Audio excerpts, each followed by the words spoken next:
बहुत साल पहले की बात है। एक जंगल में रहता था एक चतुर गधा। वैसे तो लोग गधे को एक मूर्ख प्राणी मानते हैं, लेकिन ये गधा मूर्ख नहीं था, बल्कि दूसरे को मूर्ख बनाने में माहिर था। वो अपने इलाके में कोई दूसरी जानवरों को रहने नहीं देता, हमेशा बहुत आराम से रहता था और हरे भरे घास, छोटे मोटे फल खाता था। छोटे छोटे पशु पक्षी उससे दूर ही रहते थे। उसी जंगल में एक ज़ेब्रा का जोड़ा आया। ज़ेब्रा ने जब आसपास घास के हरियाली देखी, तब दोनों के मुंह में पानी आ गया। उन दोनों ने विचार बना लिया कि अब से वो यहीं रहेंगे, हरी भरी घास खाएंगे और जिंदगी मजे से कट जाएगी। अरे मित्र, आजू बाजू तो देखो, कितनी हरी भरी घास है। हम आज से यहीं रहेंगे क्योंकि ये जगह बहुत खूबसूरत है और हमें यहाँ खाने की कोई कमी नहीं होगी। हाँ मित्र, सही कहा तुमने। ठीक है, कहीं हम आज से यहीं रहेंगे। हम दोनों की बाकी जिंदगी यहीं कट रहेगी। इससे अच्छी जगह इस जंगल में हमें नहीं मिलेगा। हम तो पहले जंगल में सूखी मुखी की घास खाते थे। यहाँ पर आने पर ऐसा लग रहा है अब तो हम भूखे नहीं मारेंगे। बात कर ही रहे थे, तब गधे की नजर ज़ेब्रा पर पड़ा तो उन्हें वहाँ से भगाने के बारे में सोचने लगा। और अगर कोई जानवर उसके इलाके में आता है तो उसे जरा भी पसंद नहीं आता है। अरे ये ज़ेब्रा की हिम्मत कैसे हुई? किसी का खौफ नहीं है क्या कि यहाँ पर मुंह उठाकर मेरे जंगल में चले आए, मेरे इलाके में आकर मेरी घास चुराने की? तुम रुको, मैं तुम्हें मजा चखाता हूँ। और ज़ेब्रा को मुझे जल्दी बताना होगा, क्योंकि उन्हें देखकर और किसी की हिम्मत होने लगेंगे, वो भी मेरे प्यारे घने जंगल में आने की।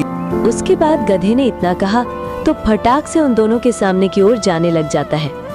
और वो उनके पास पहुंचने के बाद तुरंत गधे ने कहा, अरे तुम लोग भटक कर यहाँ कैसे आ गए? कहाँ से आ रहे हो? मैंने तुम्हें पहले कभी जंगल में नहीं देखा। जल्दी जल्दी अपना परिचय दीजिए। हम ये जंगल की हरियाली देखकर यहाँ पर चले आए। यहाँ पर हरी हरी घास भी है। यहाँ की हरियाली हमें खींच रही है। यहाँ आकर हम बहुत खुश हैं और हमने आपसे यहीं रहने का फैसला भी कर लिया। अरे अरे अरे, तुम भी इस हरियाली के धोखे में आ गए। ये तो शेर जी का इलाका है। हर एक हाथ के लालच में जानवर यहाँ आते हैं और शेर जी का शिकार बन जाते हैं। तुम दोनों को देखकर मुझे बहुत ही दया आ रही है। यहाँ थोक में आकर जान देने का मतलब भी क्या है? अरे अभी तुम दोनों का उम्र ही क्या है? मेरी बात मानो, जल्दी यहाँ से चले जाओ, नहीं तो मारे जाओगे। मैं भी बार बार बचा हूँ शेर से। भगवान, यहाँ तो जान का खतरा है। अब हमें यहाँ नहीं रुकना चाहिए। जान है तो जहान है। हम यहाँ से चले जाएंगे। हे भगवान, तुमरे ये कौन सी जंगल में हमें ले आए? चलो मित्र, हम गलत जंगल में पहुँच गए।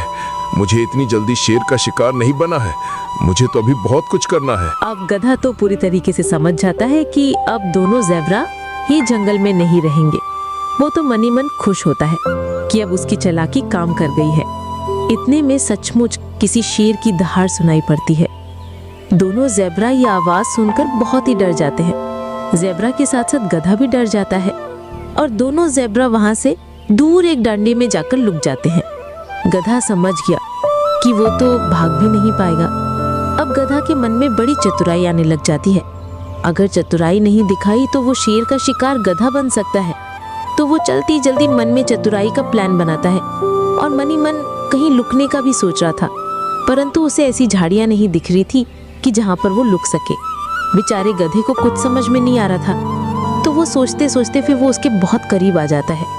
शेर उसके सामने पहुंच जाता है और शेर उसके पास आकर खड़ा होकर बोला, अरे तुम कहाँ मेरे बीच में आकर खड़े हो गए? मुझे अभी अभी यहाँ पर खुशबू आई है। वो खुशबू ज़ेब्रा की है। बता दो ज़ेब्रा कहाँ गई है? मुझे बहुत जोर के भूख लगी है। मुझे भूख बर्दाश्त नहीं होती है, इसलिए कहता हूँ मुझे अभी अभी यहाँ पर खुशबू आई है। मुझसे झूठ बोलने की कोशिश मत करना। अब गधे को सारी बातें समझ में आती है। अब गधे के मन में अलग ही विचार चल रहा था। वो शेर को दोनों गधे के बारे में बता दे या नहीं बता दे, और उसके मन में थोड़ी दया भी आती है। तभी उसे दिमाग में एक सुझाव आया। तभी वहाँ सुझाव समझकर शेर को कहा, अरे महाराज, यहाँ पर 2 ज़ेब्रा आए थे। वो ये यहाँ पर थोड़ी देर तक रुके थे। मैंने उन्हें समझाया, उनसे बात कर उन दोनों से मेरी हाथापाई भी हुई और इसलिए है महाराज, उनकी खुशबू यहाँ पर चल रही है और मैंने उन्हें भगा दिया। अगर आप थोड़ी देर पहले आते तो तुम्हें उन्हें दोनों मिल जाते महाराज। मुझे नहीं पता था कि आप आने वाले हैं, तो मैं उन्हें और थोड़ी देर तक रोक पाता। अच्छा, ऐसी बात है क्या? अब जल्दी से बताओ वो दोनों किस तरफ गए हैं। आज मैं उन दोनों का शिकार करके दम लूंगा, क्योंकि मुझे बहुत जोर के भूख लगी है। मुझे अब जल्दी जल्दी बताओ, वरना ऐसे में वो और दूर निकल जाएंगे। आप उसी तरफ चले जाइए, वो अभी ज्यादा दूर नहीं जा सके। यदि आप थोड़ा जल्दी जाएंगे तो शायद वो आपको मिल भी जाए। याद रहे महाराज, आपको शेर की तरफ नहीं जाना है। मैं आपको पूरा भरोसा नहीं दे सकता कि तुम्हें वो मिल सकते हैं, क्योंकि ज्यादा टाइम हो चुका है। अब गधे ने शेर महाराज को इतना कहा तो शेर महाराज तुरंत भागता हुआ वहाँ से निकल जाता है और थोड़े टाइम के बाद दोनों ज़ेब्रा वहाँ से निकल पड़ते हैं। सदियों से बाहर आ गए। दोनों ने गधे का बहुत आभार माना। बहुत धन्यवाद गधा भाई, आपने हमारी जान बचा ली। हमारे तो प्राण सूख गए थे। यदि आज आप ना होते तो शेर हमें मार डालता। हमारे घर में छोटे छोटे बच्चे हैं, अगर हम मर जाते न जाने आज उनका क्या होता। आपका बहुत बहुत धन्यवाद। अच्छा गधा भाई, अब हम चलते हैं। हम तुम्हारी मदद के आभारी रहेंगे। अगर को मदद की जरूरत रहे तो हमें आके जरूर बताना। गधे से इतना कहा तो दोनों निकल पड़ते हैं और दोनों वहाँ से चले जाते हैं। दोनों के जाने के बाद गधा भी बड़े मजे से खास को देखने लगा। उसके बाद थोड़ी टाइम के बाद शेर दोबारा आ गया। अब शेर थोड़ा गुस्से में था, क्योंकि बेचारा बहुत थक कर गधे के सामने आया था। कड़े ने उसे जो जो कहा था उसने वो कर डाला, परंतु उसे शिकार नहीं मिला। अब उसे भूख बर्दाश्त नहीं हो रही थी। क्यों रे पागल गधे, तूने मुझे जो 2 ज़ेब्रा दे के बारे में बताया था, वहाँ पर तुम्हें दूर दूर तक गया, परंतु वहाँ तो कोई ज़ेब्रा दिखाई ही नहीं दिया। क्या तुम मुझे पागल बना रहे हो क्या? मैं इतना भूखा प्यासा तुम्हारे पास फ्रीज लौट आया। तेरी हिम्मत कैसे हुई महाराज से धोखा करने की? बता, मैं तुझे कौन सी सजा दूं? तेरा ही शिकार कर लूं क्या? महाराज, मुझे माफ कर दो। एक जगह कहाँ रुकते हैं, किसी और जगह भाग गए होंगे। मुझे थोड़ा सोचने दीजिए, मैं आपको दूसरे जानवर का पता बताऊंगा। आप शांत होकर बैठिए महाराज। महाराज, अरे गधे, अब मैं कहीं नहीं जाऊंगा, मैं तेरा ही शिकार करूंगा। तू फिर से मुझे और कहीं भेजकर मुझे परेशान करना चाहता है? अब मैं तेरा ही शिकार करके पेट भरूंगा और मेरे घर पे जाके मैं आराम से सो जाऊंगा। हाँ, मुझे परेशान करने की जरूरत नहीं है। एक बार तेरी बात में आ गया, अब दोबारा तेरी बातों में नहीं आऊंगा। मैं बहुत परेशान, बहुत गुस्से में हूँ अभी तो। शेर महाराज की बात सुनकर गधा अंदर ही अंदर बहुत घबरा जाता है। उसके बाद वो मन ही मन सोचने लगा कि अब मेरे प्राण कैसे बचाऊंगा। और तभी उसे एक सुझाव अपने दिमाग में आया कि मैं अब कैसे बच सकता हूँ, और तुरंत शेर महाराज से बोल पड़ा। नहीं महाराज, मैं शिकार नहीं हूँ। आपका मेरा पैर को लकवा मार गया है और मेरे पैर को दर्द ने पकड़ लिया है।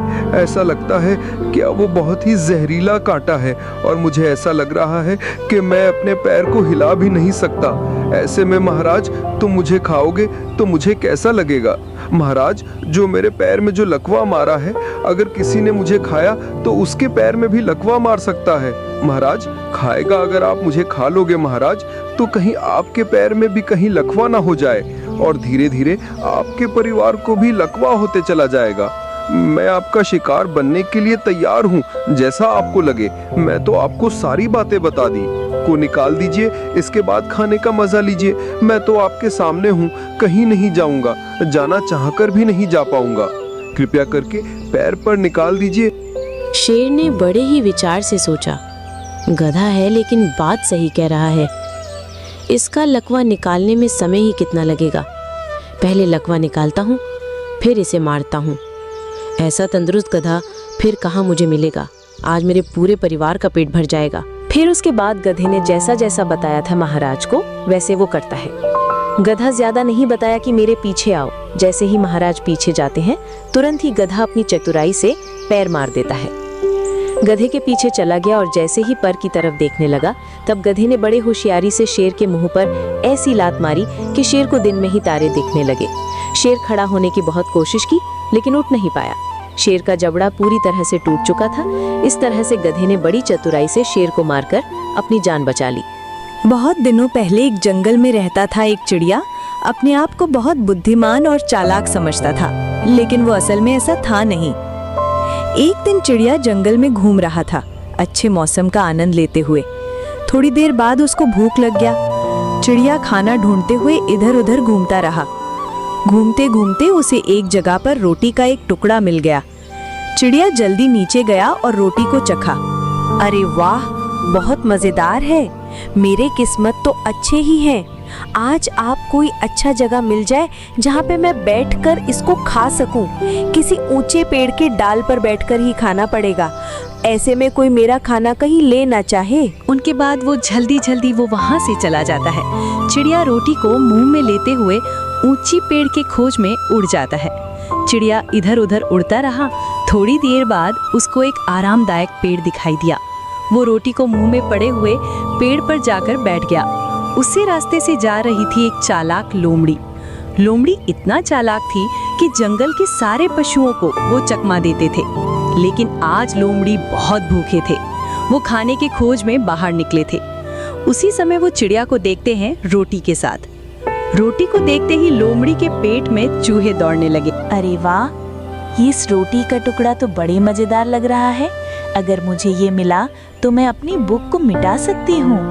लेकिन चिड़िया के मुंह से ये मिलेगी कैसे? कैसे है आपका? तबीयत तो ठीक है? चिड़िया के मुंह में रोटी थी। उसने जवाब नहीं दिया और चुपचाप पेड़ के डाल पर बैठा रहा। आज तो आप बहुत ही अच्छे लग रहे हो। क्या बात है? चिड़िया भाई लोमड़ी की ओर ध्यान नहीं दिया और मुंह फेर लिया ताकि लोमड़ी उसे अकेला छोड़कर यहाँ से चल जाए। मगर लोमड़ी नहीं गई और चिड़िया से बोली, मैंने कभी भी इतने चमकीली और रेशम जैसे पंख नहीं देखे हैं। और क्या रंग है इनकी कल की और मुलायम। जिज्ञासुती से लोमड़ी की ओर देखा। इतनी तारीफ सुनकर चिड़िया खुश होने लगा और लोमड़ी की बातों में आने लगा।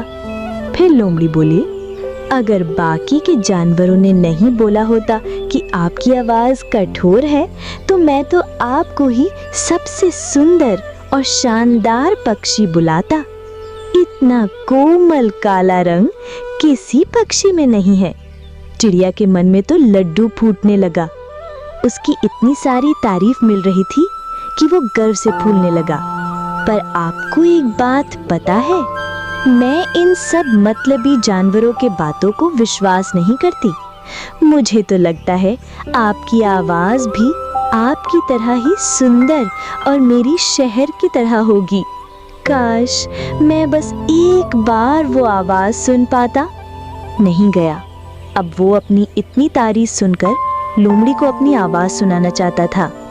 गाना गाने के लिए जब वो अपना मुंह खोला तो रोटी का टुकड़ा नीचे गिर गया। लोमड़ी ने झट से रोटी को उठाया और फट से खा लिया। भाई रोटी तो सच में बहुत ही स्वादिष्ट था। अरे वो दुष्ट लोमड़ी, यह मेरा है, मुझे जल्दी वापस दो। मुझे लगा तुमको मेरा गाना सुनना है, इसलिए मैंने अपना मुंह खोला, मगर तुम तो धोखेबाज निकली। मुझे वही कभी भी अगर कोई तुम्हारे जरूरत से ज्यादा तारीफ करेगा तो उनके बातों पर भरोसा करने से पहले 10 बार सोच लेना, ठीक है कौवा भाई? अब मैं चलती हूँ। इतना कहकर लोमड़ी वहां से चली गई।